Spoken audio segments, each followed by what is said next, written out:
अस्सलाम वालेकुम friends, welcome to my YouTube channel Zia medicos. और आज हम जिस मेडिसिन का रिव्यू करने जा रहे हैं उसका नाम है फोनाज। फोनाज कैप्सूल की फॉर्म में 150 mg की पोटेंसी में अवेलेबल है और ये एडको लैबोरेटरीज की एक प्रोडक्ट है। अगर इसके एक्टिव इंग्रेडिएंट की बात की जाए तो वो है फ्लूकोनाजोल। फ्लूकोनाजोल एक एजोल एंटी फंगल क्लास से बिलोंग करती है जो कि ट्रीट करती है डिफरेंट टाइप्स के यीस्ट और फंगल इन्फेक्शन को। अगर इसके केमिकल स्ट्रक्चर को डिस्कस करें तो फ्लूकोनाजोल का स्ट्रक्चर कुछ यूं है और इसका जो मेन प्रिंसिपल फंक्शनल ग्रुप है वो OH ग्रुप है और हम अल्काइल चेन की नंबरिंग भी यहीं से स्टार्ट करेंगे। तो ये 1, 2 और 3 और इसका नेम प्रोपेन 2-ओल है। सिमिलरली सेकंड पोजीशन पे एक फिनाइल रिंग है जिसके साथ फ्लोरीन एटम भी अटैच है। तो ये 2,2,4 डाइफ्लोरोफिनाइल और इसके साथ ही 1 और 3 पे सेम ग्रुप प्रेजेंट है। तो ये 1,3-bis 1,2,4 ट्राइazole 1-यल है और 1 और 3 पे जो रिंग अटैच है वो ट्रिपल नाइट्रोजन कंटेनिंग है और इस रिंग को ट्राइazole रिंग कहते हैं। अब इसके मोड ऑफ एक्शन को डिस्कस करते हैं कि ये ड्रग किस तरह अपने एक्शन को परफॉर्म करती है। तो अब मेमेलियन और फंगल सेल की जो सेल मेम्ब्रेन होती है वो लिपिड से मिलकर बनती है और हम जानते हैं कि जो मेमेलियन सेल की सेल मेम्ब्रेन होती है उसमें जो लिपिड यूज होता है वो कोलेस्ट्रॉल होता है, जबकि फंगल सेल मेम्ब्रेन में ये लिपिड एल्डोस्टेरोल होता है। और ये दोनों एल्डोस्टेरोल और कोलेस्ट्रॉल एक कॉमन प्रीकर्सर लेनोस्टेरोल से ड्राइव हैं। यही लेनोस्टेरोल थ्रू मल्टीपल पाथवे कोलेस्ट्रॉल और एल्डोस्टेरोल में कन्वर्ट होता है।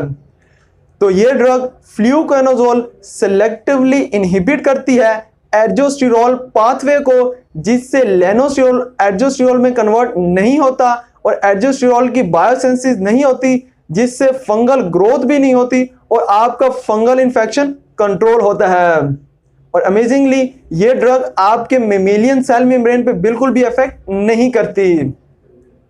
अगर हम स्ट्रक्चरली इसके मोड ऑफ एक्शन को डिस्कस करें तो लेनोस्टेरोल और एल्डोस्टेरोल का स्ट्रक्चर कुछ यूं है और फंगल सेल मेम्ब्रेन में यही लेनोस्टेरोल एल्डोस्टेरोल में कन्वर्ट होता है।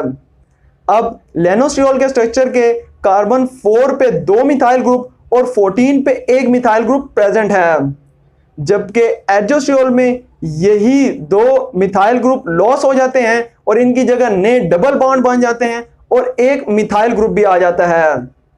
तो इसका मतलब यह है कि लेनोस्टेरोल की सबसे पहले अल्काइलेशन होती है जिससे ये वाला मिथाइल ग्रुप आता है, इसके बाद डीमिथाइलेशन होती है जिससे ये 2 मिथाइल ग्रुप रिमूव हो जाते हैं और इनकी जगह नए डबल बॉन्ड बन जाते हैं। और ये डीमिथाइलेशन एक एंजाइम डीमिथाइलेज एंजाइम जिसका नाम लेनोस्टेरोल 14 अल्फा डीमिथाइलेज है उसके थ्रू होती है। तो ये ड्रग फ्लूकोनाजोल इसी एंजाइम लेनोस्टेरोल 14 अल्फा डीमिथाइलेज को सिलेक्टिवली इनहिबिट करता है, जिससे लेनोस्टेरोल एल्डोस्टेरोल में कन्वर्ट नहीं होता और इसकी बायोसिंथेसिस नहीं होती और आपका फंगल इन्फेक्शन कंट्रोल होता है।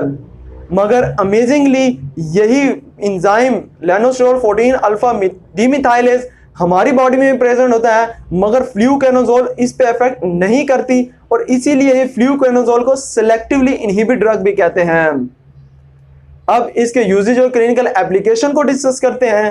तो अगर आपको किसी भी किस्म का यीस्ट या फंगल इन्फेक्शन हो, जैसे कि कैंडिडाइसिस हो, इधर टॉपिकल हो या सिस्टेमिक हो, टॉपिकल कैंडिडाइसिस में आपके मुंह, जबान, गले पे सफेद निशान, दाग और स्वेलिंग होती है और यही सिम्टम्स आपके विजाइना पे भी एक्सप्रेस होते हैं।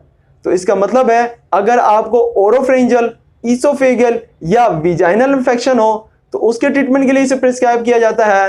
साथ ही अगर आपको सिस्टेमिक कैंडिडाइसिस जो कि आपके गट फ्लोरा पे इन्फेक्शन को काज करता है तो उसके ट्रीटमेंट के लिए इसे प्रिस्क्राइब किया जाता है। साथ ही इसे ब्लास्टोमाइकोसिस जो कि आपके नेजल कैविटी पे इन्फेक्शन को काज करता है, या अगर आपको क्रिप्टोकोकोसिस जिसमें आपके नेल्स और फिंगर्स पे इस तरह के सफेद निशान, दाग, दाने और पस भी अपेयर होती है तो उसके ट्रीटमेंट के लिए इसे प्रिस्क्राइब किया जाता है।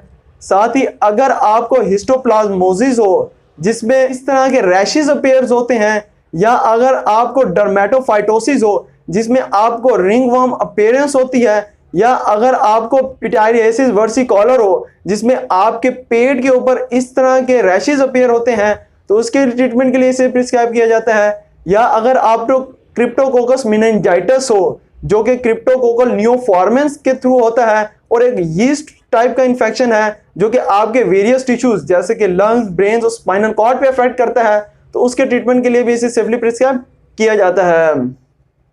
अब इसकी डोजेज और एडमिनिस्ट्रेशन की बात करते हैं, तो इसकी dose according to various condition different है, मगर आप इसकी स्टार्टिंग डोज 200 मिलीग्राम दिन में 2 मरतबा भी यूज कर सकते हैं। अब इसके साइड इफेक्ट्स की बात करते हैं, तो ऑल्दो फ्लूकोनाजोल के माइल्ड साइड इफेक्ट्स हैं, मगर इसके कॉमन साइड इफेक्ट्स में हेडेक होना, डिजीनेस होना, स्किन रैशेज होना और एब्डोमिनल पेन होना कॉमन है। अब जनरली क्वेश्चन ये होता है कि फ्लूकोनाजोल और कीटोकोनाजोल में क्या डिफरेंस है।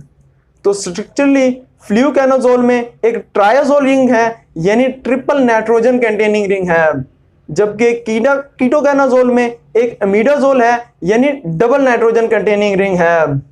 और इसके साथ ही फ्लूकोनाजोल की वाटर सॉल्युबिलिटी और oral bioavailability up to 90% है, जो कि बहुत ज़्यादा है। इसके साथ ही फ्लूकोनाजोल की पीएच इंडिपेंडेंट है और हाई डिसोल्यूशन है। इसका मतलब है कि ये पीएच पे डिपेंड नहीं करती, तो अगर आप इसको किसी भी फूड के साथ लें या किसी भी मीडियम में रखें तो ये अपने इफेक्ट को शो करेगी। और इसके साथ ही फ्लूकोनाजोल की जो हाफ लाइफ है वो भी बहुत लॉन्ग है, यानी अगर आप लो डोज भी लें तो वो भी लॉन्ग ड्यूरेशन तक अपने इफेक्ट को शो करेगी। इसके साथ ही फ्लूकोनाजोल के माइल्ड साइड इफेक्ट्स हैं और ये एक broad spectrum antifungal drug है। तो अगर आपको मेरी ये वीडियो अच्छी लगी हो तो मेरी इस एफर्ट को अप्रिशिएट जरूर कीजिएगा। अपना और मेरे YouTube चैनल का जरूर ख्याल रखिएगा। अल्लाह हाफिज।